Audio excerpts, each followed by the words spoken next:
అందరికీ నమస్కారం.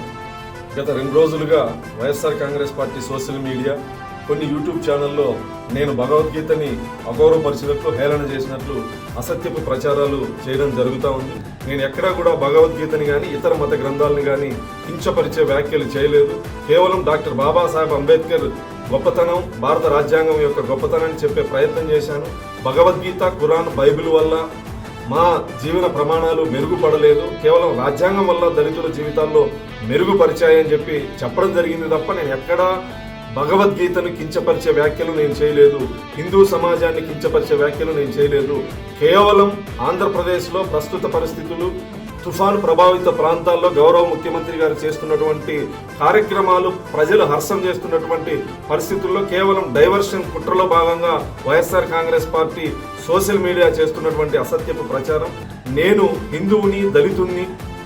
గౌరవ ముఖ్యమంత్రి గారు నాకు టీటీడీ పాలక మండలి సభ్యుడిగా అవకాశం ఇస్తే నా నియోజకవర్గంలో శ్రీనివాస్ కళ్యాణం నిర్వహించాలని 8 నెలల క్రితమే నేను లేఖ రాసిన వాడిని. గౌరవ ముఖ్యమంత్రి గారు 5,000 గుళ్ళు నిర్మాణం చేయాలి అని టీటీడీని ఆదేశిస్తే ఎక్కువ శాతం దళితవాడల్లో ఈ దేవాలయాలు నిర్మించాలని నేను టీటీడీకి విజ్ఞప్తి చేసినటువంటి వాడిని. కేవలం కొంత సోషల్ మీడియాలో వైఎస్ఆర్ కాంగ్రెస్ పార్టీ పనిగట్టుకొని నేను క్రైస్తవుని అసత్యపు ప్రచారం చేస్తా ఉంది. నేను ఈ సందర్భంగా వైఎస్ఆర్ కాంగ్రెస్ పార్టీ నాయకులకి సవాల్ విసురుతాను. నేను పుట్టిన ఊరిని వెళ్ళి మీరు విచారించుకోండి. మా తాతల కాలం నుంచి నేను హిందువుని, వెంకటేశ్వర స్వామి మీద భక్తి ఉన్నటువంటి వాడిని.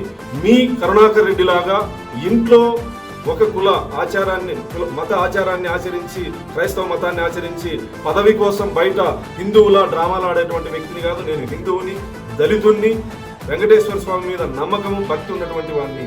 దయచేసి నా హిందూ సమాజం వైఎస్ఆర్ కాంగ్రెస్ పార్టీ చేసేటువంటి కుట్రలో భాగస్వామ్యం కావద్దని సందర్భంగా విజ్ఞప్తి చేస్తూ, భగవద్గీతను నేను కించపరిచానని మీ మనోభావాలు దెబ్బతింటే నేను ఒక హిందూ సోదరుడిగా నేను మిమ్మల్ని క్షమాపణ అడుగుతాను.